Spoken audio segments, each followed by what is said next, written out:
Assalamu alaikum. Jazakum Allah khair jami'an. First of all, I would like to thank the scientific committee for this invitation, and I would like to thank you for staying for this hour. I'm Abdullah Mjalli from Pediatric, from King Abdullah Specialized Children's Hospital, National Guard, Riyadh. I put this title yesterday as another face for a mysterious disease. I have nothing to disclose, and I promise you that I will finish as early as I can so you can catch your flight. So our case is a 4-year-old girl who was referred to our clinic with 1-year history of oral ulcers. It is recurrent oral ulcers, almost 4 episodes during this 1 year, painful, and usually it resolves without any, most of the time, all of the time it's resolved without any scar. The second symptoms was skin rash, and mother was describing like bilateral tender subcutaneous red nodules over the bilateral chins, and it lasted like for a couple of weeks, then it resolved, leaving hyperpigmented lesions. The third symptoms was fever, which was recurrent. However, it was low grade of fever, and the parents, they are sure that there is no specific pattern of this fever. It could last for a few days. However, the maximum duration, it lasted for 10 days without any other associated symptom with this fever. The last symptoms was left ankle pain, and it seems that this is a chronic pain that's not severe enough to affect her daily life activity. However, she feels that this ankle is hurt.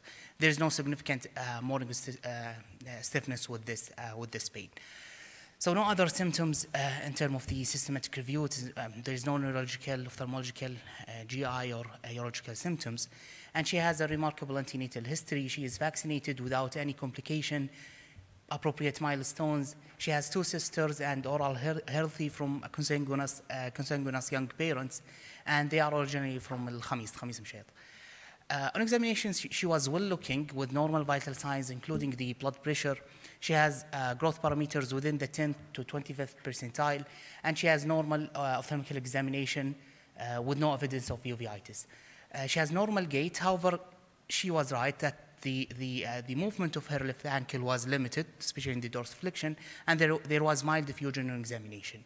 She has bilateral hyperpigmented macules over the shins, and she has a remarkable other systematic examination. In terms of the basic investigations, she has completely normal CBC, including the differential and vertex, and also the combs. It was negative.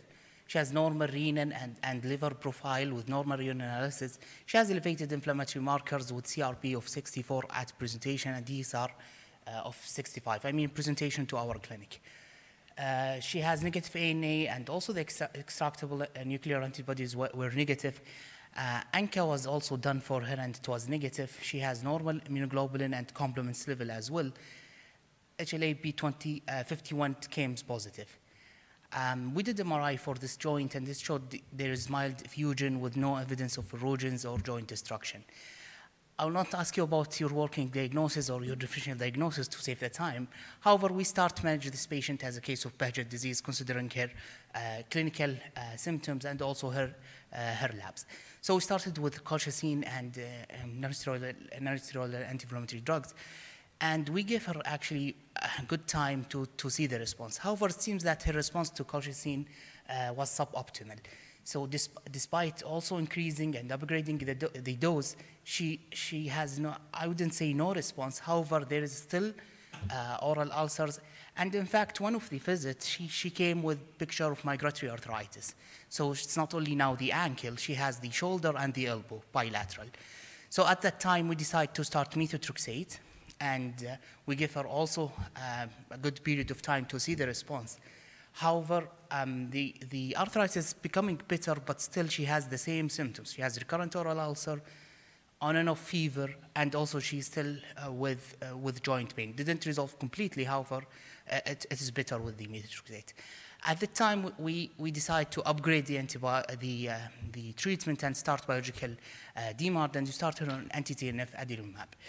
And it seems that this is the best medication for her in terms of controlling her symptoms. After like few weeks, she started to see the difference in terms of the ulcers, in terms of the arthritis, and in terms of even the recurrent fever. And we kept following this patient, and it seems that she was well controlled on adalimumab, and we start even to wean off some of her medications, especially the non-steroidal.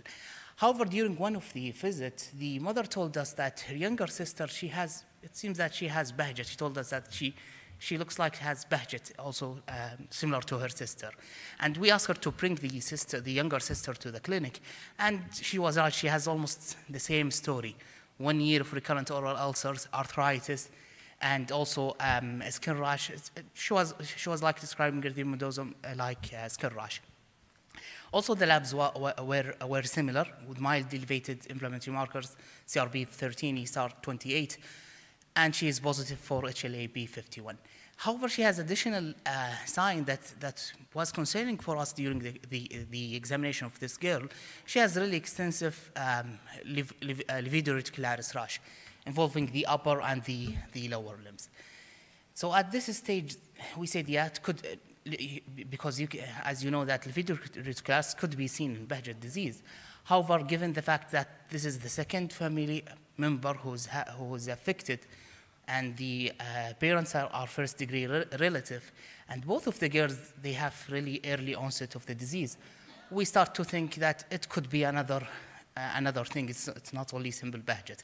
That's why we consider the monogenic causes for this girl. We send West, and we start her managing again as Bahjat disease. We start with colchicine. However, as expected and similar to her sister, she didn't respond well to colchicine despite upgrading the dose. That's why we start immediately the adalimumab and methotrexate.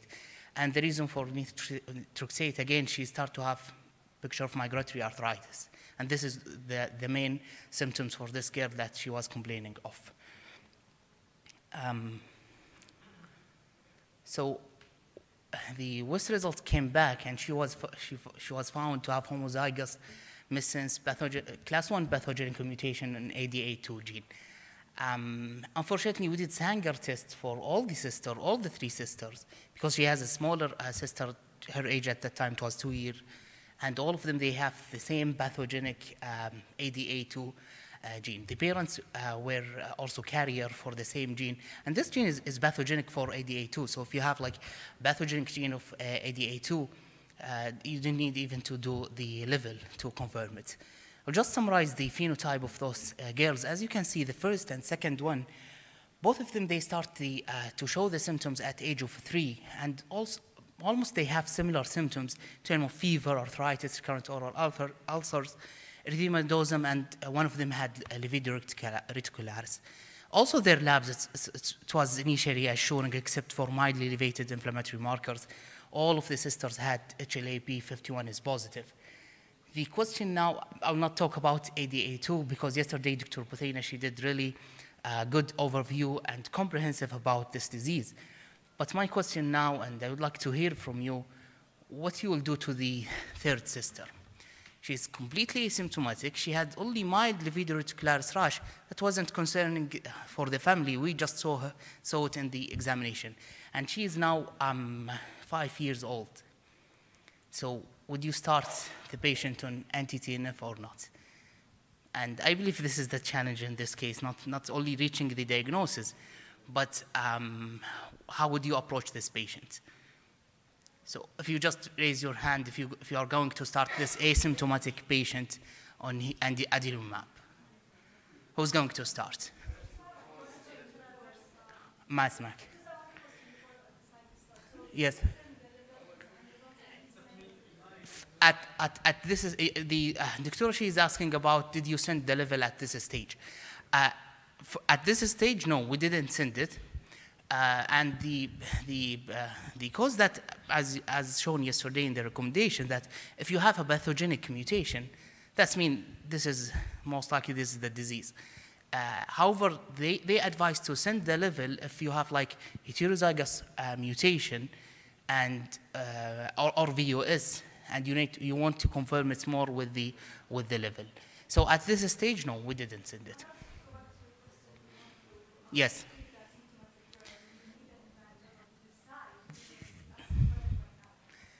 example, if you have low level, then studies show that you may need to start because you want to prevent the serious complication, which is a stroke.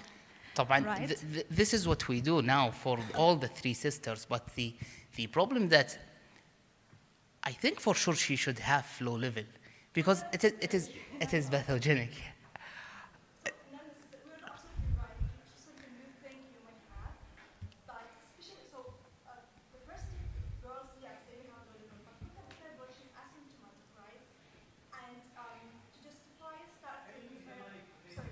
To justify starting her on treatment, then at least you need level. Maybe the first two, you already started with treatment, right? And I don't think they're going to be like a question to do level or not because they're symptomatic and you already start treatment. But for example, I prefer like all of them to have the level, but for the last one to decide about treatment, empirical treatment, asymptomatic girl, you would need the level. Now, giving you the fact that you have a lot of debate to start asymptomatic or not, and that's what I mentioned yesterday, but people are worried about stroke mainly because it could be the first presentation and fetal one. And this is, so let's say that we did the level for all the three girls and they have all the same level. It is all low. Would you start or not? So how many one of you will start? Of course, you will discuss it with the family. Dr. Sadiq yesterday, he raised a really valid point. Sometimes it's not up to us to start or not. But if they said, do what the best thing for our daughter. So can you raise your hand, just I'll see the number. So I see only 6. However, what about the others? How would you monitor this patient if you will not start the anti-TNF? Clinic, what do you see? Normal for this patient, for the younger, and even the other sisters, it's only like 2 readings of mildly elevated ESR CRP. All the other subsequent readings, it was normal. I mean, even those symptomatic patients, they have like almost normal. I think enzyme assay is fair functional. For me, enzyme assay is a fair functional assessment. And my practice, I faced almost similar case. I thought it's worth mentioning. ADA2 very challenging. And as Dr. Buthaina said, the same family could have the same mutation with different presentation, variable from stroke to hematological to immunodeficiency. So it's very challenging decision. And my practice, I had one already, actually she was diagnosed by my colleague who retired. She was labeled to have ADA2 deficiency, but only after recurrent episodes of stroke.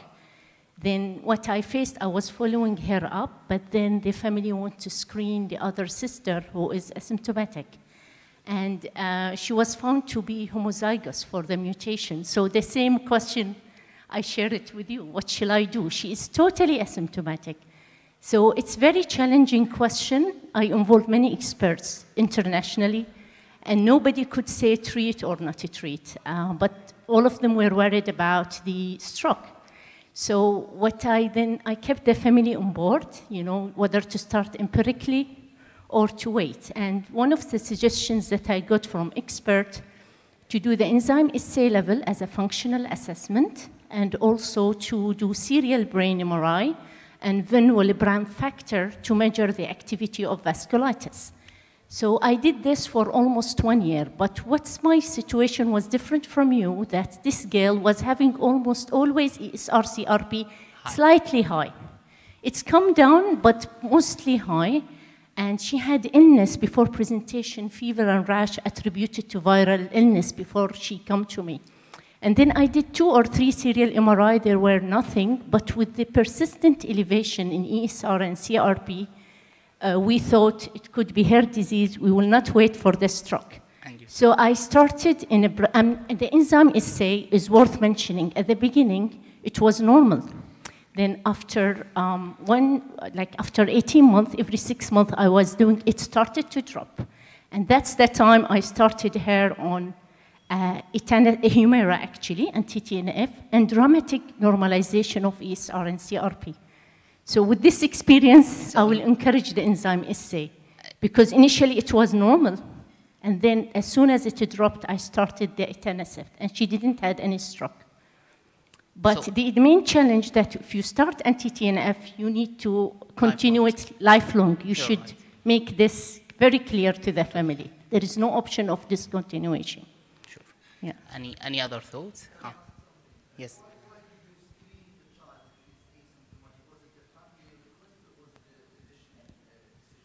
Once we disclosed the result of WIS to of the second patient to the family, we told them that even the first one could be having the same because they have the similar phenotype. So we discussed with them screening the whole family, doing a trial for the patients themselves and their parents, and they agree on that.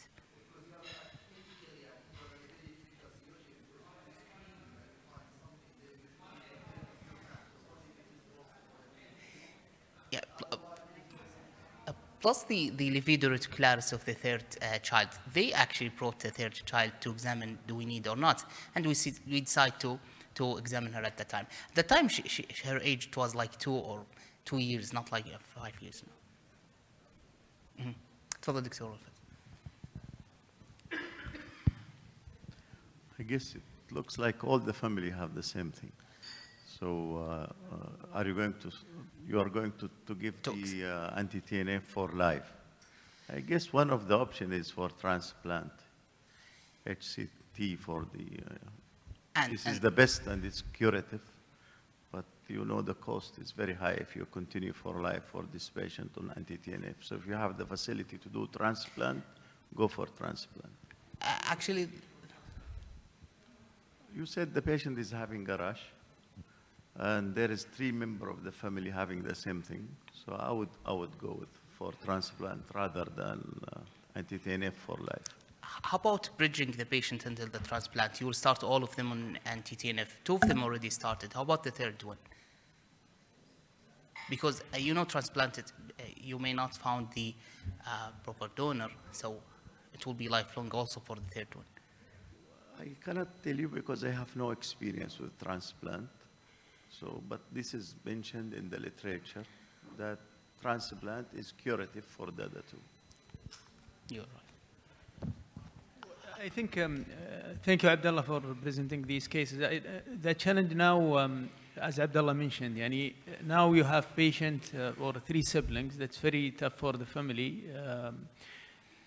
Now, the decision have to be a fair decision for the sake of the patient, providing her with appropriate care in the interest of the child and also the family. Because as we know now from the reported cases, you might have risk of stroke. However, in Saudi populations, the cases that had been reported, probably vasculopathy is not the main concern in our country compared to hematological and immunodeficiency problems.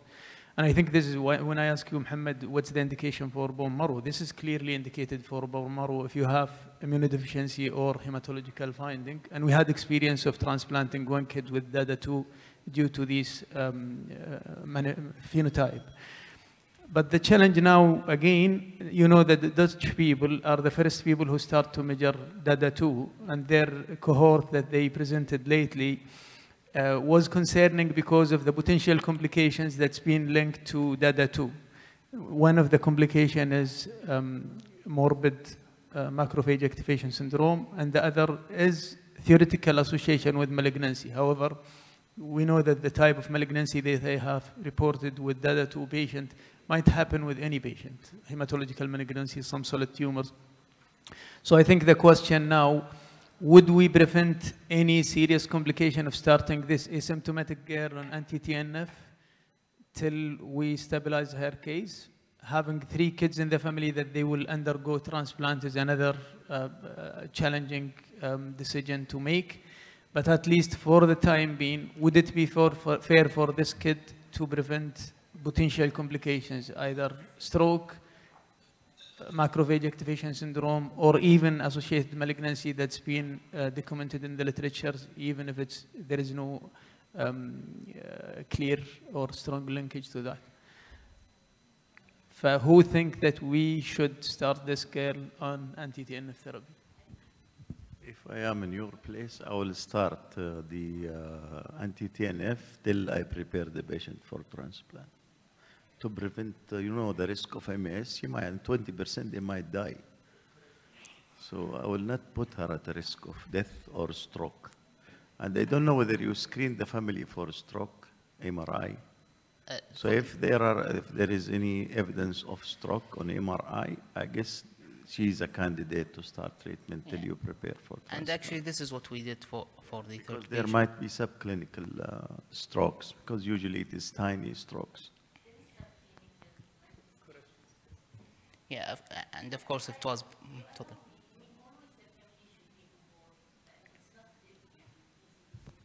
Sure.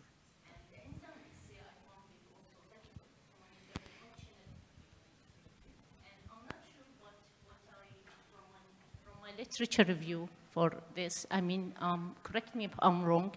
The transplant, we should think about it if there is immunodeficiency or if there is hematological effect, rather than mainly vasculitis phenotype. I'm not sure how much is beneficial the transplant for vasculitis phenotype for DADA2. Yeah, this is what I know. Yeah. It was got. Yeah. Yeah, from this case, it doesn't seem it's the phenotype here. It's away from immunodeficiency and hematology. So there is no question of transplant for this phenotype. Yeah. As you know, in those patients with DADA2, even if you measure their enzymatic level, we know that enzymatic level does not correlate well with phenotype. So you have no medical level to scale if you consider low risk or you still be Especially now, they are actually discussing the sensitivity of the technique itself, because till now there is no standardization which how to measure this level. So even as Dr. Jubran said that if it's normal, it's maybe Excuse me, Dr. Abdullah. Yes. Time out. خلاص. And just I will end with not I will end only with this study. Dr. Buthaina, she mentioned it yesterday in her comprehensive review, but I mentioned that because it seems that this is till now this is the best available evidence for DADA2. This is the DADA2 Foundation. What they did, they assembled like a scientific committee, and they called 35 experts in DADA2 from almost 20 countries, and they involved 3 patient representatives, who are parents of DADA2 patients. They agree on this the classification of phenotype, either vasculitic, inflammatory, hematological, immunodeficient, and they did this category for the pre-symptomatic as main category that needs to be managed. Unfortunately, they were not able to also give a strong recommendation for those pre-symptomatic patients, and they said that it should be only considered. All of them agree on this statement. However, it's not like a strong recommendation. The take-home message that not only from my case, from all the difficult cases that we saw today and yesterday, that we know that the diagnosis is like a continuous process of information gathering and interpretation, and it's like a continuous developing of a working list of working diagnosis. To suspect a monogenic cause for patients with very early onset disease, consanguineous marriage, and suboptimal response to the initial treatment. And for DADA2, should we treat asymptomatic patient? Till now, there is no definite answer. However, prospective studies and more collaborations are needed to reach for standardization. Thank you so much, and have a nice day. Thank you, Dr. Abdullah. Your certificate.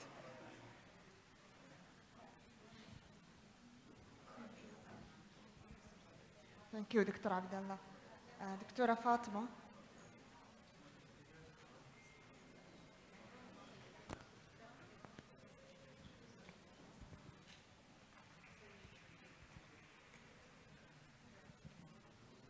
Thank you.